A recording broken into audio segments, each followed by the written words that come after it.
Hey BookTube, as you see I'm in a slightly different location or a different positioning in my room. That's because I want to show you my TBR shelves.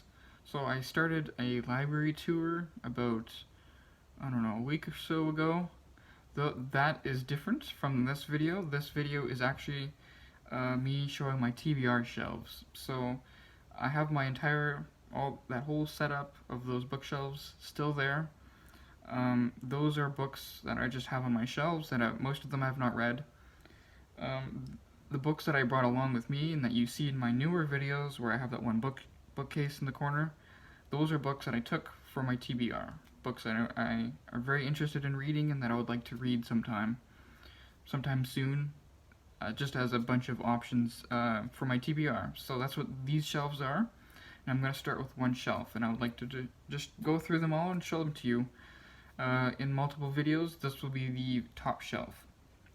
So starting with that, I'll show you the two books that are sitting on the top shelf here, right in front of the actual shelf of books. We have the Bourne Identity, and then we have the Bourne Supremacy. So if you've been keeping track of my videos, you'll see I did a review of this book already. I've read this one, so I did a review on basically my thoughts on this book, so I've read that one already. But then the second book in the Bourne series is the Bourne Supremacy. It's a lot bigger actually. If we compare it in size, it's quite a bit bigger.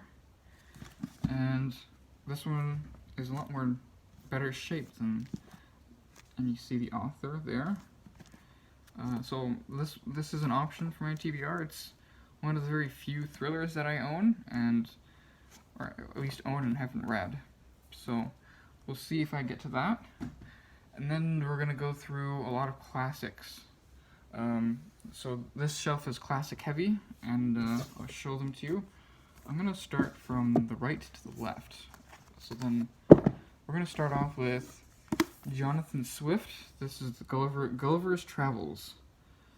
And I have a bit of this is actually a very nice Everyman's Library edition where they got that nice hardcover, and then when you take the dust jacket off, you got a very nice fabric publication. And in fact, when I read these volumes, I like to take the dust jacket off because of just how handsome these volumes are. But I have a bit of an affinity for 18th century literature, and I'm very curious about it, and I was very pleasantly surprised a few years ago when I read Robinson Crusoe and quite enjoyed it. So I'm thinking I'm going to enjoy this too. I just don't know when I'm actually going to get to it. That's Gulliver's Travels, and then we go to a volume I think I've shown before. This is Edmund Spencer's poetry. This is the Norton Critical edition of Edmund Spencer's poetry. And I've already read The Fairy Queen, which they have a bunch of selections in here. I think most of the selections, well, that's not totally true. Up to about halfway.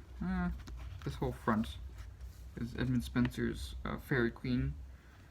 But the reason why this is on my shelf is because I'm reading the critical material of this volume. And there's quite a bit of it in here. All of this, let's see, I've read a little bit of it, but let's see, right here. All of this is critical material, so critical essays throughout the ages. So not just boring 20th century literary criticism.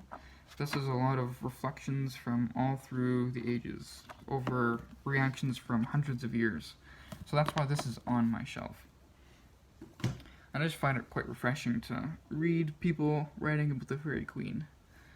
Then we come to a big fat penguin classic. This is Rebecca West's A Black Lamb and Grey Falcon, and it's called A Journey Through Yugoslavia. And it's actually an oversized penguin classic.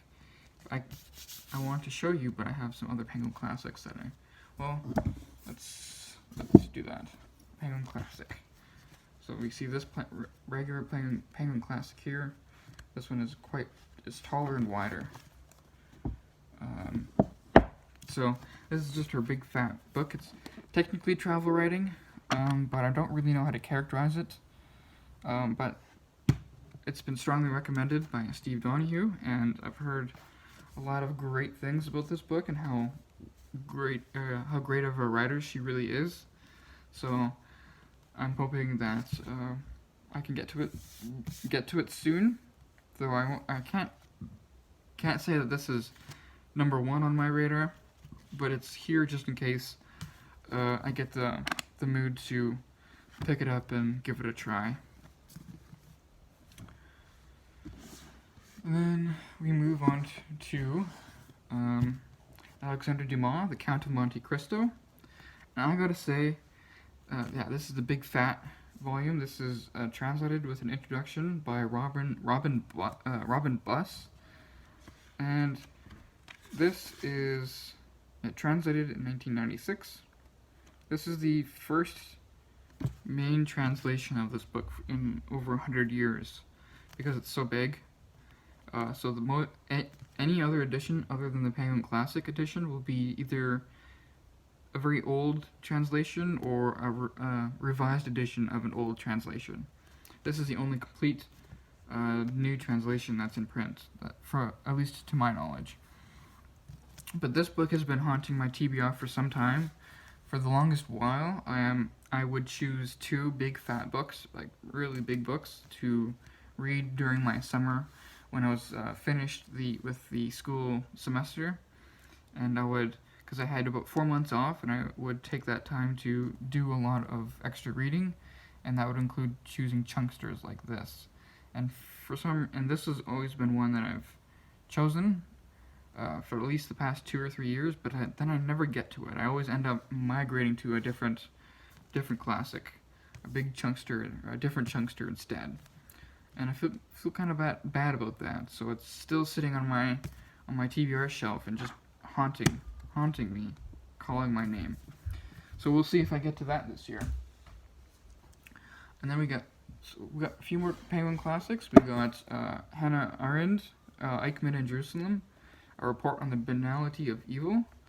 This one interests me because just her as a writer, I want to dip into her work and explore it a lot more, and I think this would be a good introduction to her ideas and her way of thinking, because this is more of a journalistic work than a work of, say, philosophy or major thinking, at least from my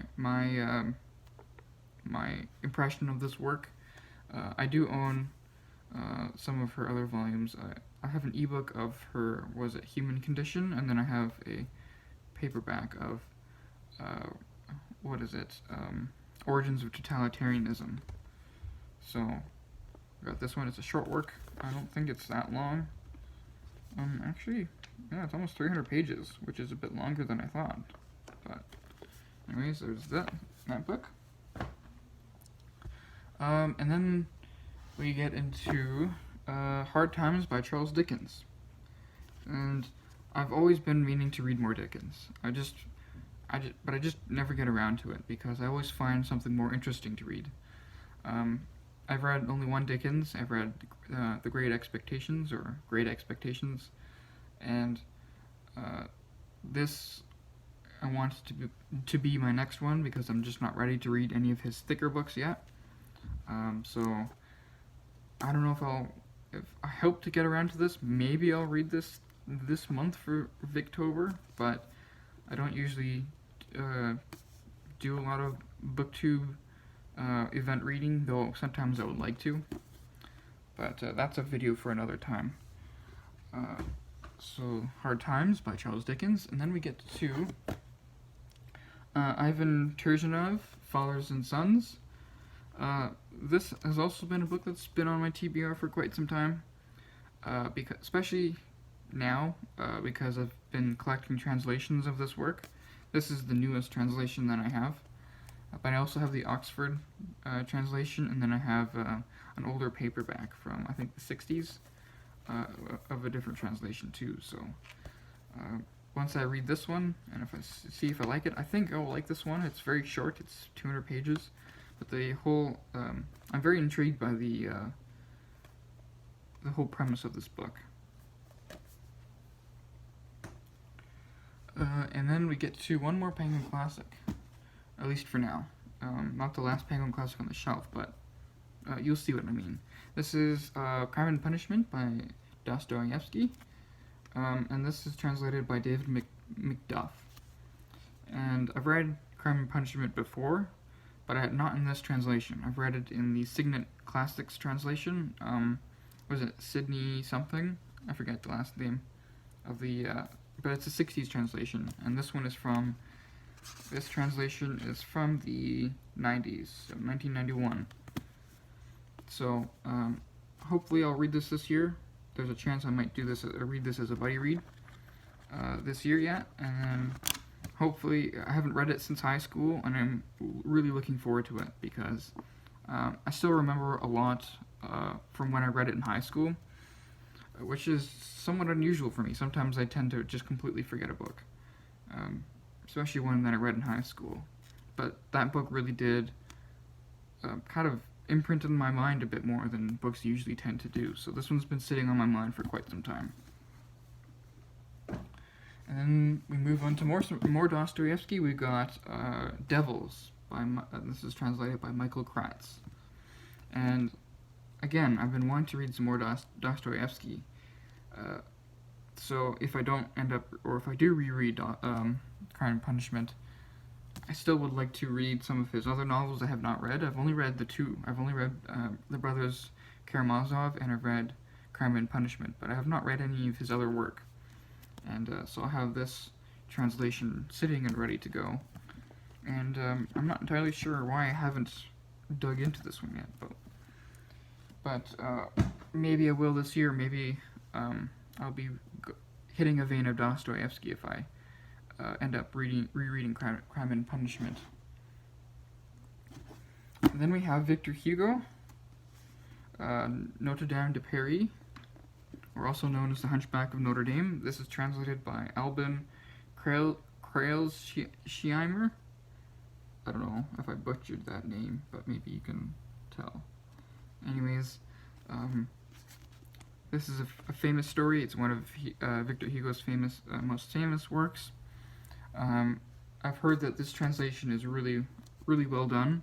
Like, this is the translation to read it in, so hopefully I'll end up enjoying it.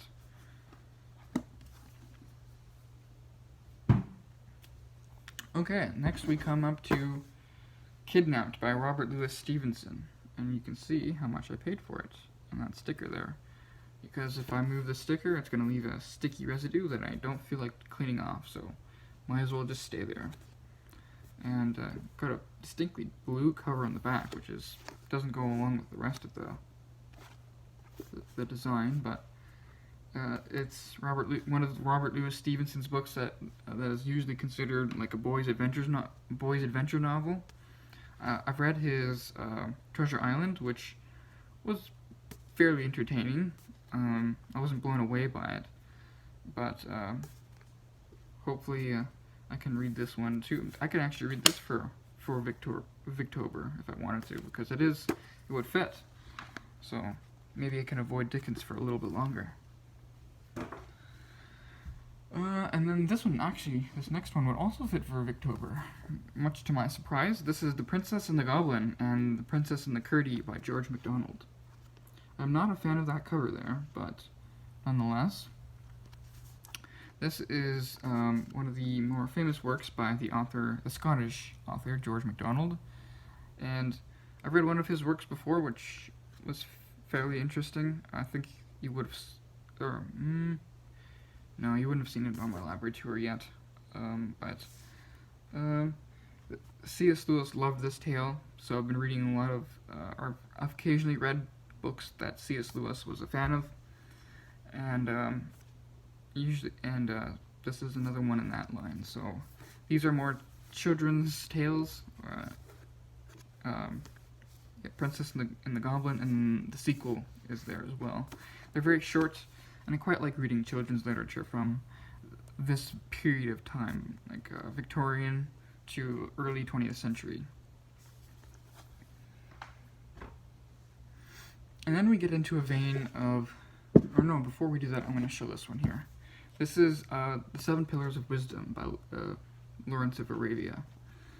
And this is a very nice volume. But I have not read this yet, and I think it's one that I really need to get to, because I think I did a tag where I read the opening passage of this, and the opening passage is beautiful, and I've opened this at random sometimes and read a little passage here and there.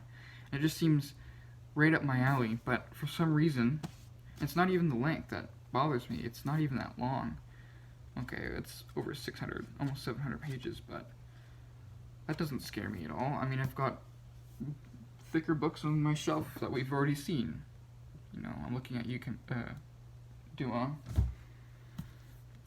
So why haven't I get to this yet? Why haven't I read this? There's no answer to that question.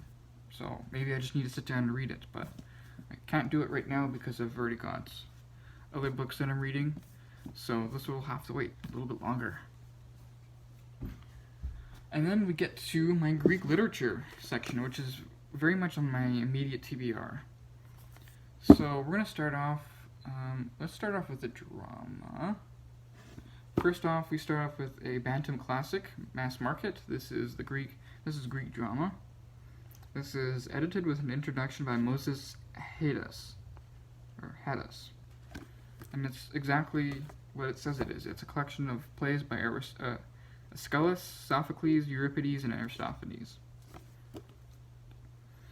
And the contents, it's got 1, 2, 3, 4, 5, 6, 7, 8, 9 plays.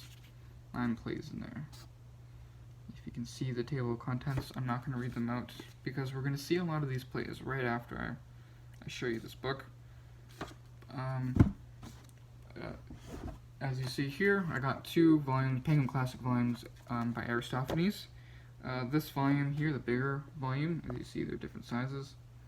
The bigger volume has The Wasps, The Poet and the Women, and The Frogs. This is translated with an introduction by David Barrett. And then we got this smaller volume here. It's got Lysistrata and the Carnians and the Clouds, and this is translated with Alan Summerstein, by Alan Summerstein. And then we move on to my only volume of Euripides. We got Medea and other plays. This includes Medea, Hecabe, Electra, and Heracles. And you can also tell how much I paid for that one. We're going to move on to Aeschylus. I got Prometheus Bound and other plays. This includes Prometheus Bound, the Suppliants, 7 Against Thebes, and then the Persians. And this is translated with an introduction by Philip Vellacott. And we have an Oxford version of the Oresteia, which includes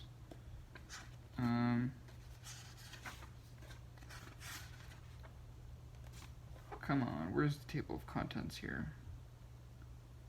Here it is. Agamemnon, Libation Bearers, and Eumenides. And this is translated with an introduction by Alan Shapiro and Peter Berrien. And then we have Sophocles, the Theban plays.